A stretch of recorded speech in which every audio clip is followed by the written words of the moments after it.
Dialogando con el padre Raúl Sánchez, ¿por qué será que estos obispos alemanes, belgas, sacerdotes americanos, obispos mexicanos, no, sacerdotes jesuitas, colombianos, mexicanos, eh, obispos alemanes, no sé si ya lo dije, están tan tristes y se lamentan tanto porque la iglesia no bendice pecados?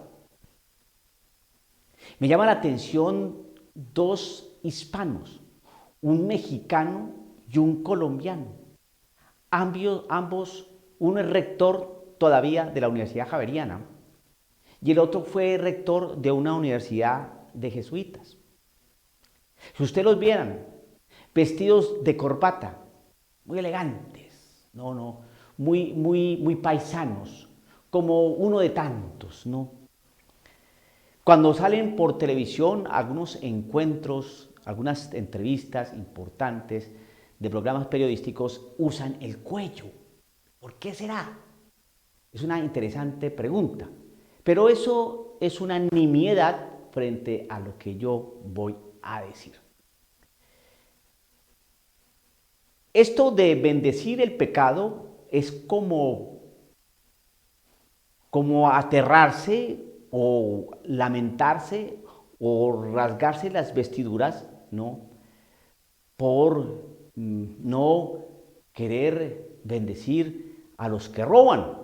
O seamos más elegantes, ¿no? Aquellos que practican ese negocio de cuello blanco, el del cuello blanco. Usted sabe que los ejecutivos usan su cuello, su camisa impecable, blanca, y su corbata, su traje a la medida de corte inglés o italiano, ¿no?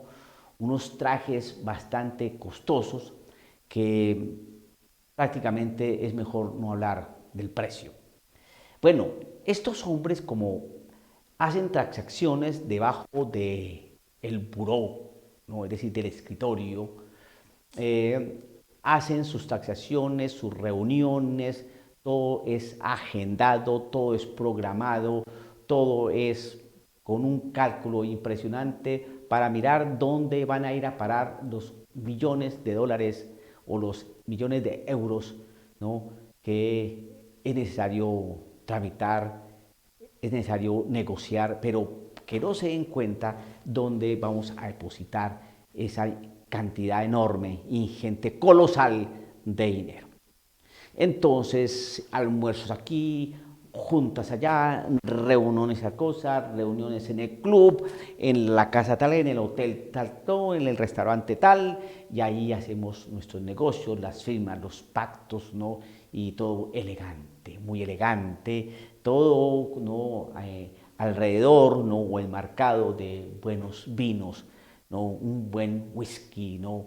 Una cocina sumamente elegante y exquisita.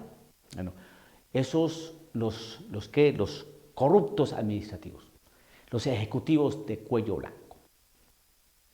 Vamos a bendecir a estos hombres.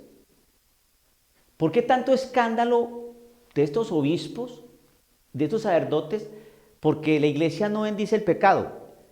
Es que la iglesia no puede bendecir el pecado. ¿Por qué se alarman? ¿Por qué se aterran? Me gustaría escucharlos. Me gustaría escucharlos por qué la iglesia debe bendecir el pecado.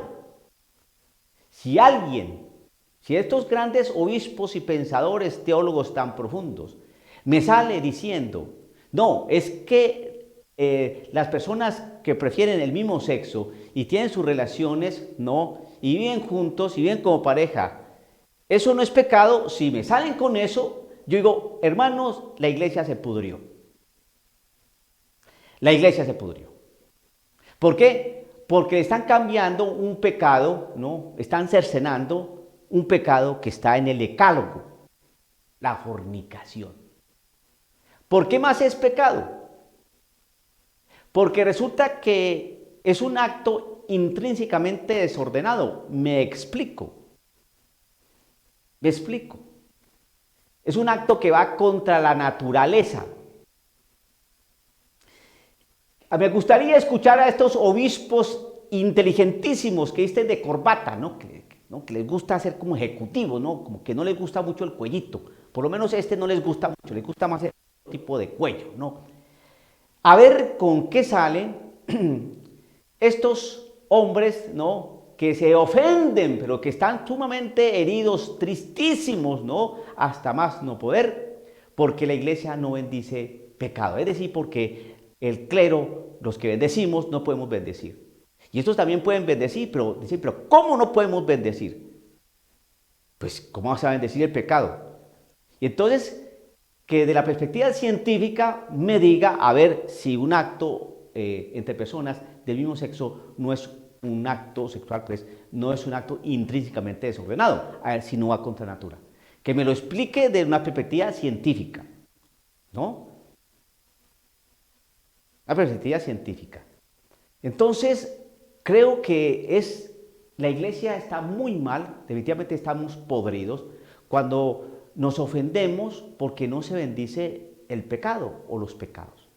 Y si se va a bendecir un pecado y nos enojamos porque no se bendice el pecado, pues es el primer pecado, ¿no? Las personas que prefieren el mismo sexo. Bueno, ¿y por qué no abrimos más el espacio o el marco, ¿no?, de misericordia? Porque es que no bendecir a personas que prefieren el mismo sexo es un acto verdaderamente y misericordia, caray, y misericordia. Entonces, como la iglesia es tan misericordiosa y estos obispos que visten corbata son tan misericordiosos, pero más misericordiosos que Cristo Jesús, se los aseguro, entonces van a decir más adelante, bueno, y así como pedimos bendiciones para las personas que prefieren el mismo sexo, así su acto sea intrínsecamente desordenado, así vaya en contra de natura y así vaya en contra de la ley de Dios, es decir, de fornicar, ¿por qué no bendecimos a aquellos hombres que prefieren tener sus relaciones sexuales con un animal?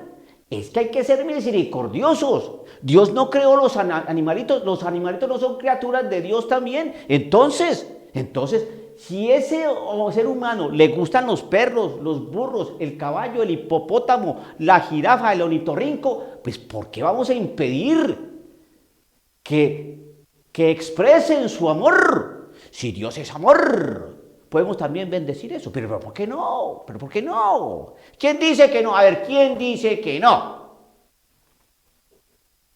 Se abre un espacio para el pecado y empieza a meterse todo lo que venga.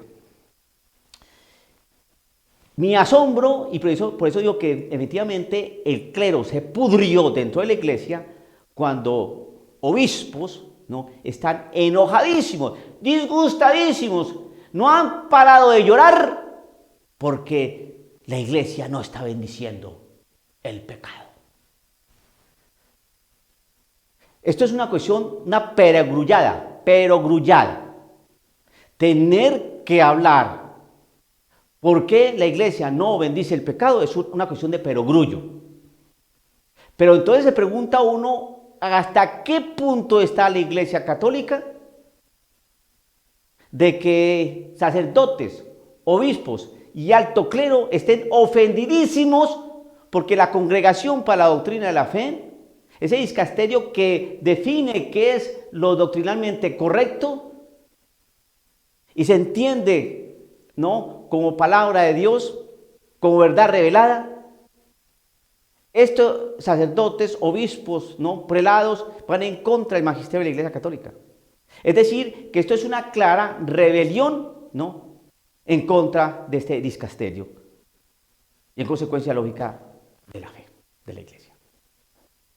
En aras de una misericordia, ¿cuál?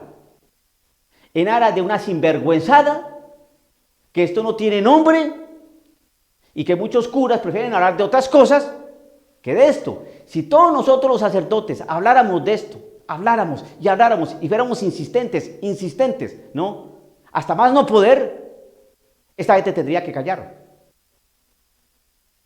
¿Por qué no callan a ese peloncito de gafas llamado James Martin, aquí en los Estados Unidos? ¿Por qué no lo callan? Porque simplemente no lo quieren callar. Lo que quieren es que siga esparciendo el veneno, ¿no?, diciendo mentiras, falsedades, que van en contra de la antropología, que van en contra de la naturaleza, que van en contra de la palabra del Señor, que van en contra de la doctrina de la Iglesia Católica, y no le dicen nada, ni le van a decir nada. No le van a decir nada. Por lo menos en este pontificado no le van a decir nada. Lo van a apoyar, lo van a estimular, lo van a seguir invitando, va a haber un silencio sepulcral. Adelante, padrecito James Martin, siga esparciendo el veneno, siga esparciendo porque usted no recoge, sino que usted dispersa. Adelante. Y tranquilo, tranquilo, que le va a llegar el momento en que va a tener que callar. Pero esto es una sinvergüenzada. Tristísimos, enojados, ¿no? Porque la iglesia, es decir, lo que podemos bendecir, no bendecimos el pecado, definitivamente el clero está demasiado podrido. Porque antes los protagonistas eran los mismos sacerdotes, que con sus escándalos, sus podredumbres, sus homosexualidades, sus pedofilias, estaban embadurnando la iglesia, pero ahora lo están embadurnando a través de una falsa doctrina. ¿Cómo es posible que la iglesia no bendiga el pecado? Pero ¿cómo es que...? Perdona, no es que sea pecado, sino que dicen que es pecado. No sé por qué dicen que el pecado, que dos hombres o dos mujeres que se aman no pueden vivir juntos y tener su intimidad. No sé por qué dicen que eso es pecado, caray. No sé por qué dicen que eso es pecado. ¿Quién se inventó eso? A ver, que me digan quién se inventó eso. Uno dice, ¿esta gente dónde estudió teología moral? ¿Dónde dejó el sentido común y dónde dejó la decencia? Estamos en manos de unos fascinerosos inmorales que están haciendo de la iglesia a nivel moral lo que se les da la gana. Dialogando con el padre Raúl Sánchez.